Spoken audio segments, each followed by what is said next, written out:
नमस्कार विद्यार्थियों, मैं हूं सोनू कुमार और स्वागत है आपका मैथ क्लासेस का अकेडमी। देखिए, सबसे पहले तो मैं आपको एक बात करना चाहूंगा कि जब भी आप लोग चैनल पे आए तो वीडियोस को लाइक और शेयर करें, और जो लोग नए हैं यानी कि पहली बार चैनल पे आ रहे हैं वो प्लीज आप लोग सब्सक्राइब करें ताकि हमें मोटिवेशनल मिल सके और हम लोग पूरी एनर्जी के साथ आप लोगों को पढ़ा सके। दूसरी बात कि हम सबको मिलकर आपके प्रिंसिपल सर जिस स्कूल से आप लोग जुड़े हुए हैं उनका धन्यवाद करना चाहिए, क्योंकि आपके हित में उन्होंने अच्छा कदम उठाया कि आप लोगों को घर बैठ के पढ़ने का मौका मिले, आपकी पढ़ाई डिस्टर्ब न हो सके। इस संकट की घड़ी में उन्होंने बहुत ही अच्छा कदम उठाया और कहीं ना कहीं हम लोग जो टीचर लोग थे वो भी घर पे आराम कर रहे थे, उनको भी मतलब बोरियत महसूस होने लगी थी, उनको भी एक छोटा मोटा काम सा मिल गया है ताकि हमारा भी टाइम पास हो सके। इसलिए हम सब टीचर्स को मिलके, हम सब स्टूडेंट को मिलके हमें अपने अपने स्कूल संचालकों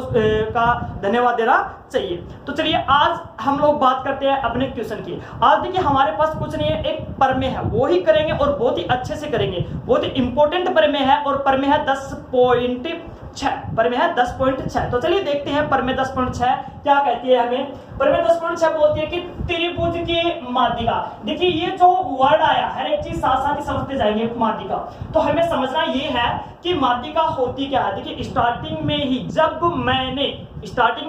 जब मैंने जो बिंदुपथ का परिचय पढ़ाया था आपको, स्टार्टिंग में जब मैंने बिंदुपथ का परिचय पढ़ाया था तो इसके बारे में हमने बात की थी। किसके बारे में? माध्यिका के बारे में बात की थी। माध्यिका क्या होती है भैया कि मध्य बिंदुओं को मिलाने वाली रेखा। किसका मध्य बिंदु किससे मिलाएगी, तो इसको भी क्लियर कर लेते हैं। जैसे कि ये हमारे पास एक त्रिभुज है और ये त्रिभुज में ए बी सी है, ये शीर्ष है और ये मान लो भुजा का मध्य बिंदु। इस भुजा के मध्य बिंदु को सामने वाले शीर्ष से मिलाने वाली रेखा क्या होती है? माध्यिका होती है। तो चलिए ये चीज तो शायद आशा करता हूं समझ में आ गई होगी, पहले भी आ गई होगी और अब भी आ गई होगी। जैसे भी बार बार वर्ड आएंगे तुरंत उसी टाइम में आपको एक्सप्लेन करने की कोशिश करूंगा।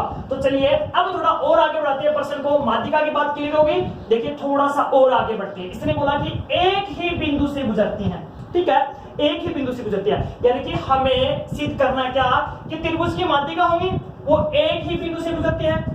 एक चीज तो हमें ये सिद्ध करनी है। देखिए इसमें मार्किंग कर दिया मैंने, एक चीज तो हमें ये सिद्ध करनी है। दूसरे की बात करते हैं कि वे परस्पर, वे कौन? वे माध्यिका की बात कर रहा है। जो एग्जामिनर है जिसने क्वेश्चन बनाया है वो किसकी बातें कर रहा है? माध्यिका की बातें कर रहा है कि वे परस्पर 2:1 में विभाजित करती हैं। तो देखिए वे परस्पर 2:1 में विभाजित करती हैं, यानी कि इस प्रमेय के अंदर बहुत ही मोस्ट प्रमेय है।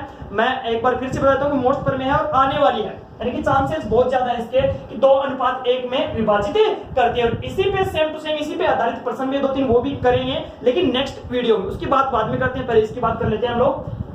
तो वे परस्पर 2:1 में विभाजित करती हैं। हमें दो चीज सिद्ध करनी है, ये तो कंफर्म हो गया। माध्यिका क्या होती है कि त्रिभुज की किसी भुजा के मध्य बिंदु को सामने वाले शीर्ष से मिलाने वाली रेखा होती है।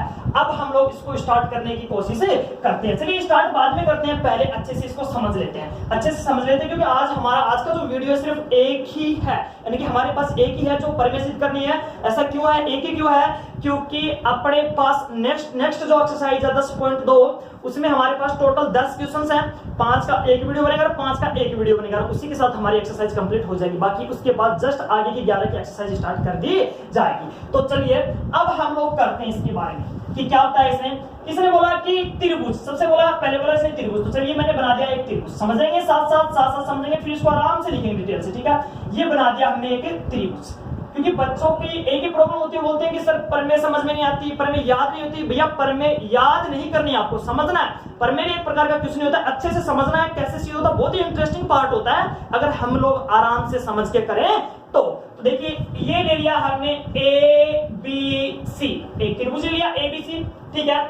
इसने बोला कि माध्यिकाएं, तो चलिए मैंने माध्यिकाएं खींच दी। माध्यिका ये वाली माध्यिका नहीं है, मैंने माना नहीं एक बार के लिए, लेकिन खींच दिया एक बार के लिए ए डी, और ये ले लिया बी ई, और ये वाला ले लिया मैंने सी एफ, ठीक है। ये वाला क्या लिया हमने? C F. चलिए ध्यान से देखिए इसको, ये वाला जो माध्यिका लिया है हमने क्या लिया? C F, A D B E C F. देखिए A B C D E F. चलिए हो गया यहां तक, ये हमने यहां तक ले लिया। अब बात करते हैं कि हमें पता कैसे चलेगा कि एक ही बिंदु से होकर गुजरती है। तो इसके लिए हमें छोटी मोटी रचना करनी पड़ेगी। छोटी मोटी रचना क्या करनी पड़ेगी? सबसे पहले तो हमें दिया हमें लिखना पड़ेगा कि एक त्रिभुज एबीसी, देखिए दिया हमें क्या लिखेंगे, त्रिभुज एबीसी है, त्रिभुज एबीसी है, इसमें सिर्फ दो ही माध्यिकाओं को दिखाएंगे, यानी कि तीसरी माध्यिका को नहीं दिखाएंगे। क्यों नहीं दिखाएंगे? क्योंकि हमें तो एक और पॉइंट सिद्ध करना है कि एक ही बिंदु से गुजरता है। अच्छा, एक ही बिंदु से गुजरता है, ये कैसे सिद्ध कर सकते हैं? वैसे तो सर दिख रहा है हमें तो क्या हो रहा है, इसके अंदर दिख तो रहा है कि एक ही बिंदु से गुजरते हैं। हाँ, मानते हैं आपको दिख रहा है इसके अंदर, क्या कहते हैं कि मानते हैं इसके अंदर आपको दिख रहा है, लेकिन हम लोग इसको मतलब सिद्ध करने के लिए, दर्शाने के लिए क्या करेंगे? उसके लिए लैंग्वेज क्या होगी उसकी बातें कर रहे हैं हम लोग, कि हम लोग सिर्फ दो ही माध्यिकाओं को मानेंगे। त्रिभुज एबीसी की माध्यिका क्या क्या है? बीई व सी है, दो माध्यिकाएं मान ली। जो बिंदु कहां से गुजरती हैं, इसको जी बिंदु दे दिया, मान लो कि जी से गुजरती है, ये मान लिया कि बिंदु जी से गुजरती है। शॉर्टकट लिख दिया मैंने, बिंदु जी से गुजरती है, सॉरी थोड़ा सा हम लोग नीचे लिख देंगे इसको, ठीक है। चलिए मान लिया, लिख दिया कि ए बिंदु जी से गुजरती है। दो माध्यिकाएं मान लिया हमने, कौन कौन सी माध्यिका मानी? बीई और सीएफ मान ली, और ये दोनों भी दोनों कहां से गुजर रही है? देखिए कि बिंदु जी से गुजर रही है। मान लिया किस कौन से बिंदु से गुजर रही है? बिंदु जी से गुजर रही है। अब देखिए हमें सिद्ध क्या करना था? सिद्ध करना था कि तीनों की तीनों माध्यिकाएं बिंदु सॉरी एक ही बिंदु से गुजरती है, एक बिंदु यानी कि जी से गुजरती है। तो उसके लिए क्या लिखेंगे कि एडी, कि बिंदु ए से बिंदु ए को जी से होते हुए डी तक मिलाने पर प्राप्त रेखाखंड एक माध्यिका है। एक माध्यिका मतलब देखिए समझने की कोशिश करें कि हम लोग क्या सिद्ध कर रहे हैं, क्या लैंग्वेज है, क्योंकि इसने लैंग्वेज घुमा के फेंका है। तो हमें सिद्ध करना है कि जो ये बिंदु ए को जी से मिलाती हुई जो रेखा है, ये भी एक माध्यिका ही है। ये अगर हम लोग एडी को माध्यिका सिद्ध कर देंगे तो डायरेक्टली आपको दिखाई दे जाएगा कि ये वाला क्या है, कि बिंदु जी से गुजर रहा है, अर्थात ये दोनों तो बिंदु जी से गुजर रही थी। ये चीज तो हमने दिया है में लिख दिया, ये चीज तो हमने कहां लिख दिया? दिया है में लिख दिया। लेकिन तीसरा जो बिंदु है, हमें जो सिद्ध करना था कि ये जो है ना एडी जो जी से गुजरती है, ये कैसे सिद्ध होगा? हम लोग एडी को माध्यिका सिद्ध करेंगे। अब बात आ गई कि सर एडी को माध्यिका सिद्ध कैसे कर सकते हैं, हाउ टू प्रूव दैट। देखिए हम लोग इसको माध्यिका सिद्ध करने के लिए क्या करेंगे कि ये जो बीसी भुजा है, ये जो बीसी भुजा है, ये वाला पार्ट और ये वाला पार्ट, मैंने क्या बताया कि ये वाला पार्ट और ये वाला पार्ट बराबर सिद्ध कर देंगे। और बराबर सिद्ध होते क्या हो जाएगा कि बराबर सिद्ध होने का मतलब ये होगा कि जो एडी है इसको बराबर दो भागों में बांट लिया, और जब एडी इसको बराबर दो भागों में बांट रही है तो बराबर दो भागों में बांटने वाली क्या होती है? माध्यिका होती है, अर्थात मध्य बिंदु को मिलाने वाली रेखा क्या होती है? माध्यिका होती है। सर जी हमें यही तो सिद्ध करना था, पहला पॉइंट तो हुआ क्लियर। हाँ, वो एक अलग बात है कि सर ये बराबर सिद्ध होगा कैसे, वो थोड़ा आगे चलेंगे तब होगा है। अब दूसरा जो पॉइंट है, दो अनुपात एक में विभाजित होता है। दोनों चीजें देखिए एक ही साथ सिद्ध हो जाएंगे, लेकिन हम लोग अब इसको करने की कोशिश करते हैं। देखिए सबसे पहला पॉइंट क्या होगा उपपत्ति में क्या होगा कि एडी को बिंदु के तक इस प्रकार बढ़ाया, किस प्रकार बढ़ाया कि जो अपने पास एजी बराबर जी के आ जाएगा, एजी बराबर यानी कि एजी बराबर जी के, यानी कि हमें इस बिंदु को इतना ही बढ़ाना है। कौन से बिंदु को? जो एजी बराबर जी के हो जाए, क्योंकि ये वाला पार्ट छोटा और ये वाला पार्ट बड़ा होगा, तो हमें बराबर अवस्था में बढ़ाना, मतलब कि एडी है ना, एडी को बढ़ाना है, लेकिन कितना बढ़ाना है? इस प्रकार से बढ़ाना कि एजी ऊपर बच जाए और इतना यहां से लेके यहां तक का पार्ट क्या आ जाए? बराबर आ जाए। अब बढ़ाने के बाद मैंने बिक्के और सिक्के को आपस में मिला दिया, ठीक है, बिक्के और सिक्के को आपस में मिला दिया। यहां तक कोई प्रॉब्लम है? अगर यहां तक कोई भी किसी भी टाइप की आपको प्रॉब्लम आए, किसी भी टाइप का अगर आपको मतलब प्रॉब्लम फेस करना पड़े तो आप लोग कमेंट कर सकते हो। मैं पूरी कोशिश करूंगा कि आपकी प्रॉब्लम सॉल्व हो जाए। तो चलिए अब थोड़ा और आगे बढ़ाते हैं। यहां तक कोई प्रॉब्लम थी? कोई प्रॉब्लम नहीं ना। अब हमें देखना यह है कि ये चीज कैसे सिद्ध हो सकती है, मतलब ये चीज कैसे सिद्ध हो सकती है। तो देखिए कि पहला जो बात आता है वो ये आता है कि हमें ये वाला त्रिभुज लेना है, ये वाला, देखिए ये वाला। अगर आपको प्रॉब्लम है तो ये वाला पार्ट मैं अलग निकाल देता हूं। देखिए ये वाला पार्ट मैंने अलग निकालने की कोशिश किया है, थोड़ा सा आप लोग समझने की कोशिश करें, थोड़ा सा। ये वाला पार्ट, ये बिंदु ए था, ये बिंदु जी था, और ये बिंदु क्या था भैया? के था। जो एक्स्ट्रा चीज है वो नहीं लेंगे, हमें जिस चीज की जरूरत है, हमें इस भुजा की जरूरत पड़ेगी ना इसकी। तो मैंने ये एफ और जी की बात की, एफ से जी, तो ये वाला लाइन खींच दिया मैंने, क्या? एफ से जी। देखिए क्या वाला? एफ से जी खींच दिया। अब समझने वाली बात इसमें ये थी क्या कि एफ जी थी, तो ये बिंदु एफ ए बी का मध्य बिंदु था या नहीं था? आप लोग इतना इसको मतलब अंदाजा लगाइए, क्या एफ ए बी का मध्य बिंदु था या नहीं था? मेरे हिसाब से तो था। और मेरे हिसाब से कैसे था कि जो सी एफ था वो क्या थी? माध्यिका थी। सी एफ माध्यिका थी। सी एफ माध्यिका मतलब ए बी का मध्य बिंदु एफ था, एफ को किससे मिला रहा था? शीर्ष सी से मिला रहा था। कंफ्यूज नहीं होना भैया, ये जो वाला नीचे का पार्ट है मैंने बाद में बनाया, ऊपर का ही त्रिभुज था अपने पास। क्या था? ऊपर का ही त्रिभुज था। तो देखिए ये तो मतलब निकल गया कि मध्य बिंदु था।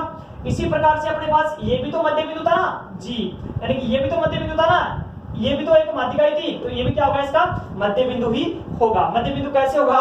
क्योंकि रचना से होगा भैया कि एडी को इस प्रकार से बढ़ाया था कि एजी बराबर जी के, एजी बराबर जी के, इस प्रकार से बढ़ाया था एजी बराबर जी के, यानी कि जी इनका मध्य बिंदु था, तभी तो इतना ही पार्ट ऊपर बचा, इतना ही पार्ट क्या बचा? नीचे बचा। अर्थात ये दोनों के दोनों क्या है? मध्य बिंदु है। एफ तो किसका मध्य बिंदु है? ए बी का, और जी किसका मध्य बिंदु है? ए के का मध्य बिंदु है। अब ये जब मध्य बिंदु है तो इसके लिए एक छोटी सी प्रमेय आती है जो आपको याद भी रखनी पड़ेगी। उस प्रमेय के बिना ये वाली प्रमेय सिद्ध हो नहीं सकती। तो देखिए वो प्रमेय कौन सी है?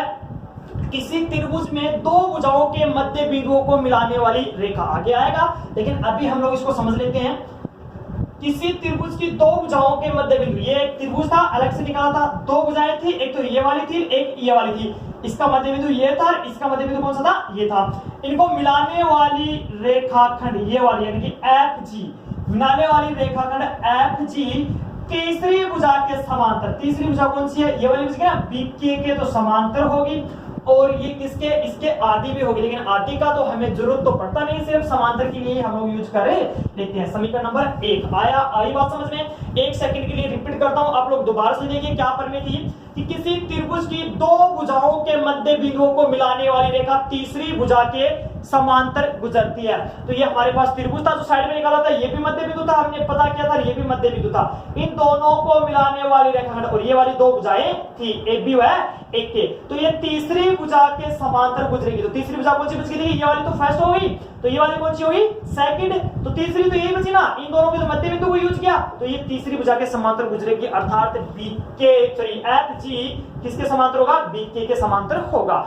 बिल्कुल ठीक इसी प्रकार से देखिए, बिल्कुल ठीक इसी प्रकार से एज दिस टाइप अगर हम लोग इधर वाला त्रिभुज निकालें, इधर वाला देखिए निकाल देता हूं, कोई दिक्कत वाली बात नहीं है, बस आपको समझ में आना चाहिए। जो सारा प्रोग्राम हो रहा है आपके लिए हो रहा, ये वाला ही था, कौन सा था? ये ए था, ये सॉरी जी था, ये के था, और ये सी था। देखिए जो एक्स्ट्रा चीजें वो नहीं लिखी हैं, इसके अंदर एक्स्ट्रा चीजें हैं वो मैंने नहीं लिखी हैं, वही चीजें लिखी हैं जो अपने को काम में आएंगी।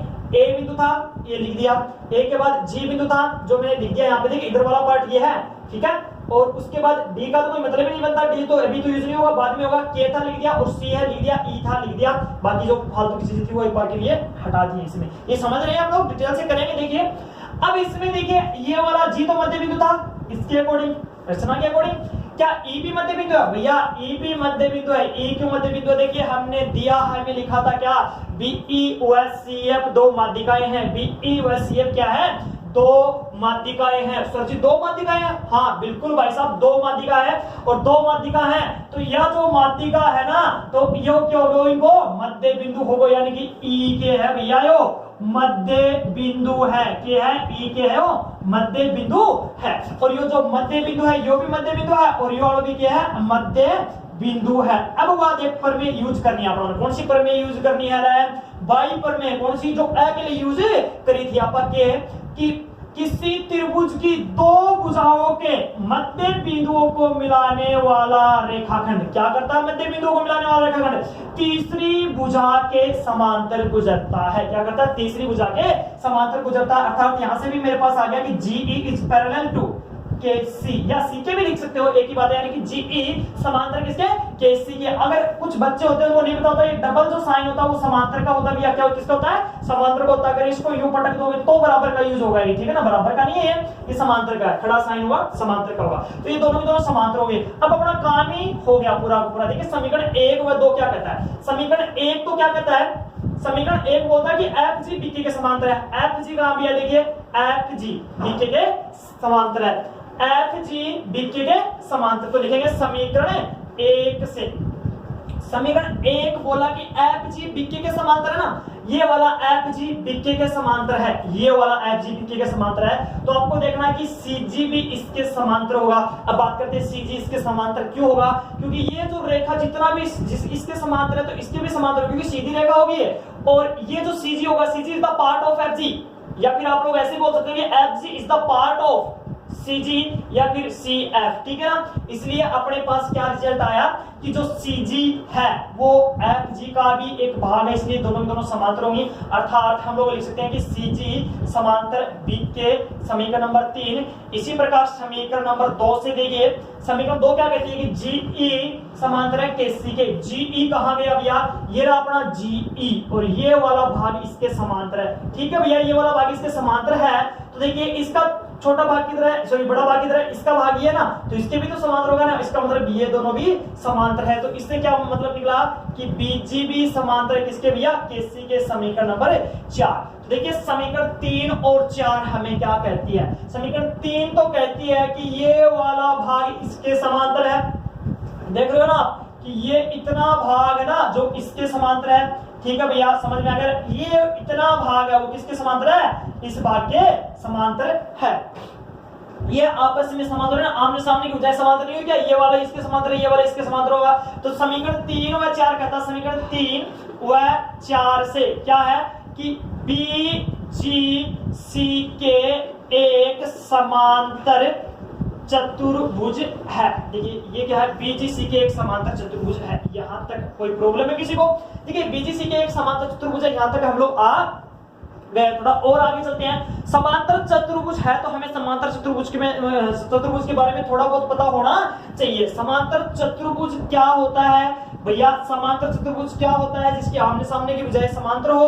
दूसरी जो इसकी विशेषता आती है क्या आती है कि इसके विकिरण जो होते हैं ना किसके, समांतर चतुर्भुज के, वो परस्पर समद्विभाजित करते हैं। परस्पर का मतलब होता है एक दूसरे को समद्विभाजित करते हैं। देखिए इसका जो चतुर्भुज है वो मैंने साइड में निकाले, देखिए यहाँ निकाल दूं तो हमारे पास क्या आएगा इस चतुर्भुज का, ये अपने पास एक चतुर्भुज यही था ना, वो नीचे नीचे का पार्ट निकाला भैया, देखिए मैंने ये नीचे नीचे वाला पार्ट निकाला है, ये वाला BGC के, और एक मिनट के लिए मैंने यूं ही बनाया रफ डायग्राम है, तो इसमें आप लोग नोटिस मत करना कि हाँ गलत बन रहा है, टेढ़ा बन रहा है। टेढ़ा हो सकता है, गलत नहीं है, आप लोग थोड़ा ध्यान से देखिए इसको बस, ठीक है, अपने को समझने से मतलब है। अब हम लोग चलते हैं, ये आ गया। इसने बोला कि ये जो समांतर चतुर्भुज के विकिरण परस्पर समद्विभाजित करते हैं, तो विकिरण तो ये होगा ना, तो GK होगा एक BC होगा, तो समद्विभाजित करते हैं, तो GK BC को समद्विभाजित करेगा, मतलब ये वाला पार्ट इसके बराबर होगा। मतलब यहां से मेरे पास एक पॉइंट तो ये आएगा कि BT बराबर CD, एक पॉइंट तो ये आ गया। देखिए इसको समीकरण A दे दो, B दे दो, एक ही बात है। दूसरी बात करते हैं हम लोग, दूसरी पॉइंट कौन सा है मेरे पास, एक आ गया कि भैया GD बराबर DK, दूसरा पॉइंट ये आ गया, इसको मैंने दिया समीकरण नंबर B। किसको क्या दिया मैंने, समीकरण नंबर B दे दिया। अब आपको समझना ये है, इसमें क्या समझना है कि BD बराबर CD का मतलब क्या होगा, BD बराबर CD का मतलब होगा, इसमें आइए देखिए, जो ये BD था और ये CD के बराबर सिद्ध हो गया। मैंने बताया था ना ये वाला पार्ट बराबर सिद्ध हो गया।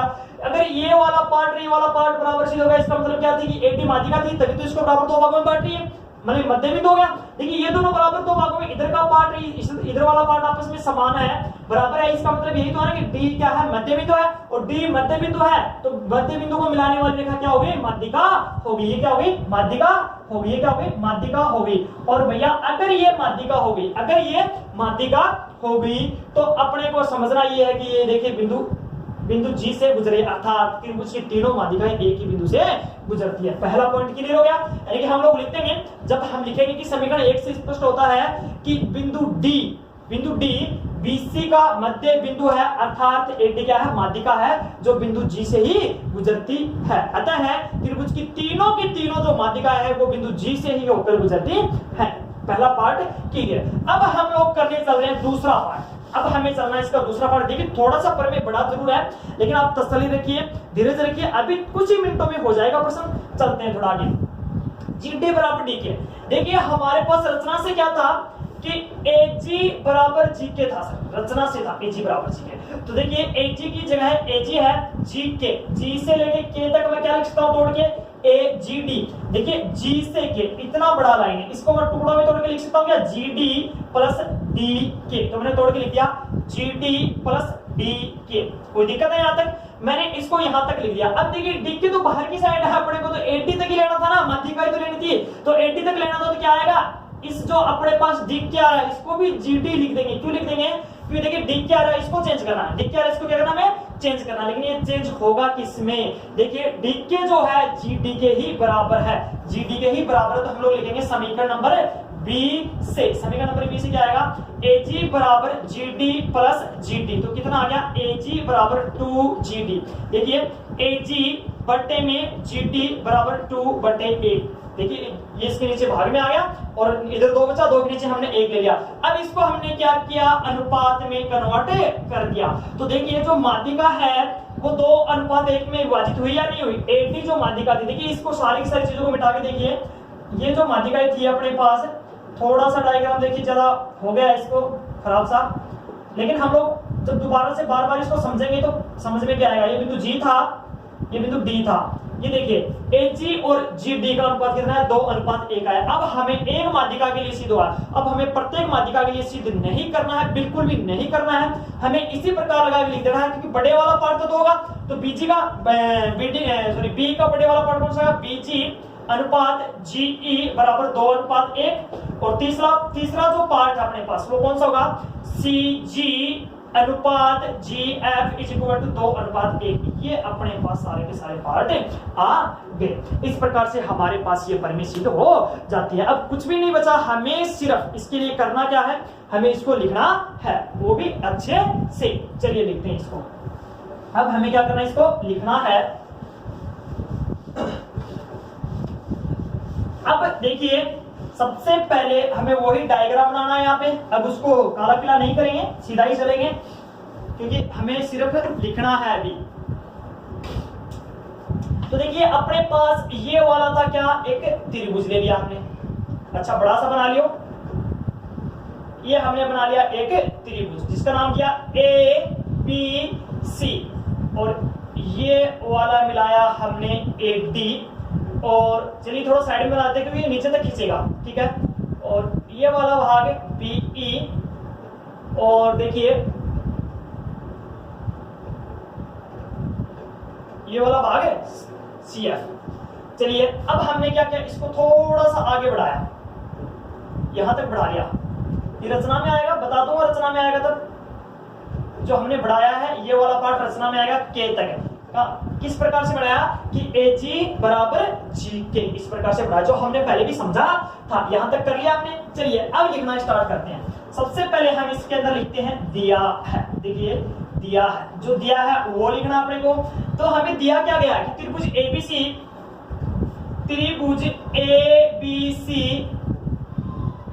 जिसकी माध्यिकाएं, माध्यिकाएं 2 ले लो 1 मिनट के लिए, कि BE व CF बिंदु G पर प्रतिच्छेद करती है। ये अपने को दे रखा है। दूसरे की बात करते हैं, हमें सिद्ध क्या करना है उसकी भी बात करेंगे। सिद्ध करना है, देखिए हमें सिद्ध क्या करना है, हमें जो सिद्ध करना है वो एक पॉइंट तो है कि तीनों की तीनों माध्यिकाएं एक ही बिंदु से गुजरती हैं। हमें क्या करना है, तीनों की तीनों माध्यिकाएं एक ही बिंदु से गुजरती हैं। तो जो हमें सिद्ध करना है उसके बारे में बात करते हैं कि बिंदु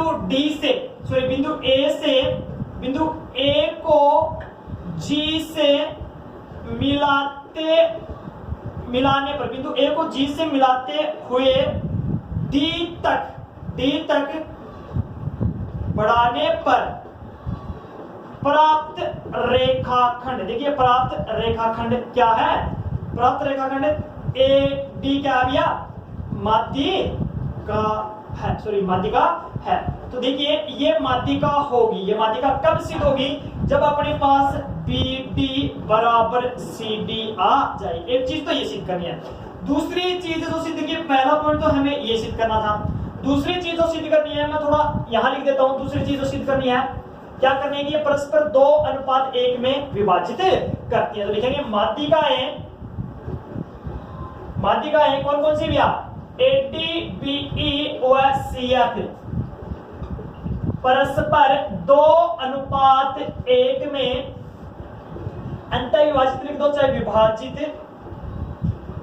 करती है। अर्थात लगा के इसका जो मैथमेटिकल रूप है वो लिखेंगे, अर्थात कि AG अनुपात GD बराबर 2:1। पहला पॉइंट हो गया, एक चीज तो ये सिद्ध करनी थी। दूसरी के लिए लिखेंगे तो BG अनुपात GE बराबर 2:1। तीसरा देखिए CG अनुपात GF इज इक्वल टू 2:1। ये 3 चीजें हमें सीधे करनी है।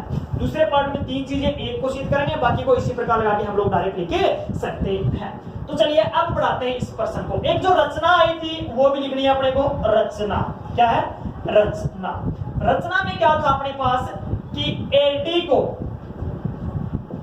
को बिंदु K तक इस प्रकार बढ़ाया। किस प्रकार बढ़ाया भैया? इस प्रकार बढ़ाया कि AG बराबर GK। इसको दे दो समीकरण नंबर 1, जो हमें काम में आएगी, बार बार काम में आएगी। सॉरी, बार बार तो नहीं आएगी, लेकिन एक बार आएगी, लास्ट में आएगी। चलिए यहां तक हमने लिख लिया। अब हमें लिखना क्या है? इसकी उत्पत्ति के बारे में लिखना। देखिए उत्पत्ति लिखेंगे तो 1 सेकंड के लिए आप मतलब वीडियो को यहां से बैक करके आप लोग इसको नोट कर सकते हो। तब तक मैं इसको मिटा देता हूं, हमें आगे लिखना है इसको। चलिए मिटा दिया। ये तो लाइन काम में आएगा। AG बराबर GK, ये ऊपर लिख लेते हैं हम लोग, AG बराबर GK। देखिए मिटा दिया इसको, ठीक है। अब हमारे पास जो काम में आएगी AG बराबर GK आएगी। इसको थोड़ा साइड में लिख दिया मैंने। चलिए यहां लिख देता हूं, यहां AG बराबर GK, जिसको हमने समीकरण नंबर A दिया था वो ये रहा, ठीक है। ये काम में आएगा अपने। अब हम लोग इसको उत्पत्ति लिखना स्टार्ट करते हैं। देखिए उत्पत्ति में हमें क्या करना है? सबसे पहले मैंने त्रिभुज उठाया ABK। क्या उठाया कि त्रिभुज ABK में, त्रिभुज ABK में क्या है कि बिंदु F व G। सबसे पहले लिखेंगे बिंदु F व G क्रमशः AB व AK के मध्य बिंदु है। भैया ये मध्य बिंदु है, पता है ये मध्य बिंदु है। मध्य बिंदु है तो हमें इसके बारे में क्या करना है? लिखना है। मध्य बिंदु है तो क्या लिखना है हमें? देखिए हमें लिखना है कि मध्य बिंदु है तो अपने को करना क्या? इसके अंदर मध्य बिंदु है। अब हमें इसके अंदर देखना यह है कि मध्य बिंदु है तो ये जो मध्य बिंदु से होकर जो रेखा गुजरेगी वो समांतर होगी। तो त्रिभुज वाली परिभाषा लिखनी है कि किसी त्रिभुज की 2 भुजाओं के मध्य बिंदुओं को मिलाने वाला रेखाखंड तीसरी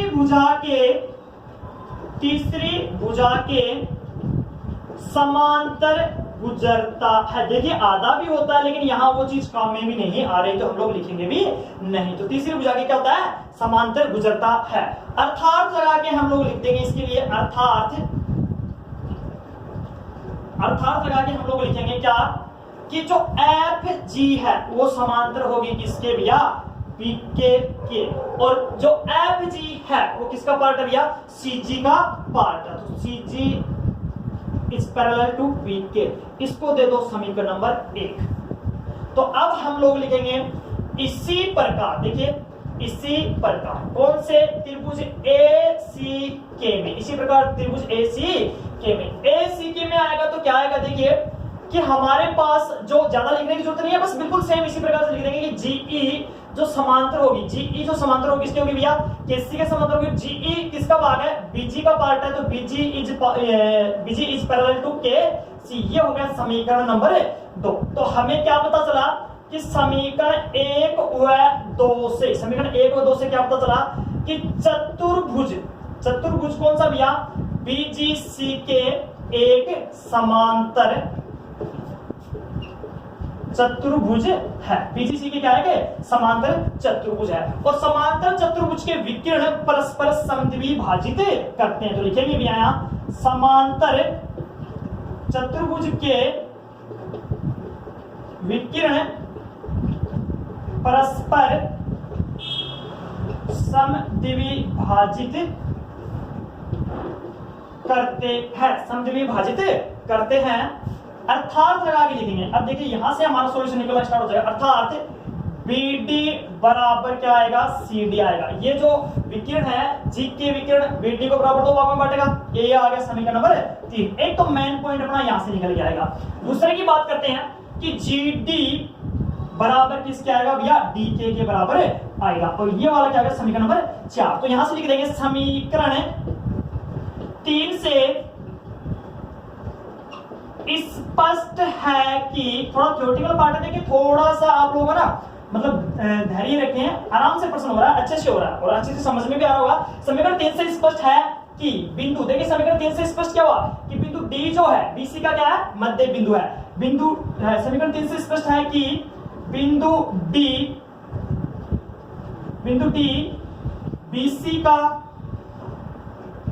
BC का मध्य बिंदु है, अर्थात AD क्या है, माध्यिका है जो बिंदु G से होकर गुजरती है, गुजरती है। यहां तक हमारा काम कंप्लीट हो गया। इसमें एक ही पार्ट कंप्लीट हुआ, G से होकर गुजरती है। इसका मतलब हुआ कि जो तीनों की तीनों माध्यिकाएं हैं। चलिए देखते हैं हम लोग इस प्रश्न को। देखिए ये जो समीकरण है, कौन सा समीकरण 3, समीकरण 3 से स्पष्ट होता है कि बिंदु D, समीकरण 3 क्या होता था, देखिए BD is equal to CD, ये होता था BD is equal to CD। इसका मतलब हुआ कि ये वाली दूरी और ये वाली दूरी और देखिए इधर वाली दूरी, ये दोनों क्या होगी, बराबर सिद्ध होगी और ये दोनों बराबर सिद्ध होगी। इसका मतलब D क्या है, मध्य बिंदु है। D क्या है, मध्य बिंदु है और D मध्य बिंदु है, तो AD क्या होगी भैया, माध्यिका होगी। AD क्या होगी, माध्यिका हो गई। AD माध्यिका होगी। बस इसी चीज को हमने यहाँ वर्डों के अंदर लिखा है, इसी चीज को हमने क्या लिखा है, वर्डों के अंदर लिखा है। तो चलिए अब इस प्रश्न का एक पार्ट सिद्ध हो चुका है, दूसरा पार्ट हम लोग इसको सिद्ध करने की कोशिश करते हैं।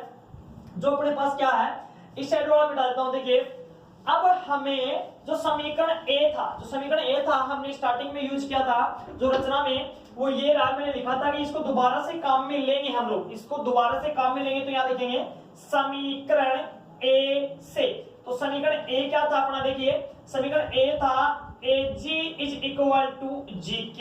ये था AG इज इक्वल टू, देखिए डायग्राम से, देखिए डायग्राम से क्या है कि GK क्या अपने पास, ये G से K, GK को मैं दो भागों में तोड़ के लिख सकता हूं ना। देखिए ये वाली लाइन थी अपने पास G और ये क्या था K, ये बीच में D था। तो मैं क्या लिख सकता हूं इसको कि GD और प्लस DK लिख सकता हूं। क्या लिख सकता हूं, GD प्लस में DK, ये दो भागों में तोड़ के लिख सकता हूं। इसको लिख दिया मैंने GD और प्लस DK। इसी का मतलब तो था अपने पास GK। ठीक है भैया, यहां तक भी ठीक है। लेकिन समीकरण 4 क्या कहती है, समीकरण 4 ये कहती है कि DK की जगह मैं GD रख सकता हूं, क्योंकि GD is equal to DK। समीकरण 4 ये बोलती है कि GD की जगह मैं DK लिख सकता हूं, DK की जगह मैं GD लिख सकता हूं। यानी कि मेरी आवश्यकता के अनुसार काम करना पड़ेगा। लेकिन DK की मेरे को आवश्यकता है नहीं, क्योंकि मेरे को माध्यिका के बीच संबंध निकालना है, तो AD तक ही आना चाहिए। यानी कि DK जो आ रहा है मेरे पास एक्स्ट्रा आ रहा है और इसको कन्वर्ट करना होगा। तो DK किस में कन्वर्ट हो सकता है, देखिए DK कन्वर्ट हो सकता है अपने पास GD में। तो हम लोग लिखेंगे यहाँ समीकरण 4 से, समीकरण 4 से क्या आ गया कि AG is equal to GD plus GD। तो AG का जो वैल्यू आ गया 2GD आ गया। AG का वैल्यू क्या आ गया, 2GD आ गया। देखिए अब लगभग हम लोग आंसर के करीब पहुंच चुके हैं, बस 2 सेकंड दूर है हमारे से आंसर, 2 कदम दूर है। तो अपने पास क्या आया कि AG, अपने पास क्या है, देखिए AG और अपॉन में GD इज इक्वल टू कितना आ गया, 2/1। यहां से हमारे पास जो रेशियो निकाला, अनुपात क्या आ गया, AG अनुपात GD बराबर 2/1। ये अपने पास अनुपात आ गया, माध्यिका का अनुपात आ गया, यानी कि 2/1 में विभाजित करता है। ये सिर्फ अपने पास किसके लिए आया, एक माध्यिका के लिए आया। बाकी जो 2 माध्यिकाएं बच गई उनके लिए क्या करना है, कुछ भी नहीं करना, बस लिखना है। लिख देंगे डायरेक्टली क्या कि इसी प्रकार। इस प्रकार कैसे भैया कि ये BE के लिए भी होगा। तो BE के बड़ा पार्ट कौन सा भैया, BG है। तो लिखेंगे कि BG अनुपात GE और इज इक्वल टू कितना होगा, 2/1 ही होगा। ये दूसरा भी लिख दिया, और तीसरा भी होगा इसी प्रकार से CF के लिए क्या होगा कि CG अनुपात FG इज इक्वल टू 2:1। तो इसी के साथ हमारा ये जो क्वेश्चन है कंप्लीट होता है। तो चलिए, अगर आपको इस पर्सन में कोई प्रॉब्लम आई हो, कुछ समझने में प्रॉब्लम आई हो, तो आप लोग मेरे से कांटेक्ट कर सकते हो। अगर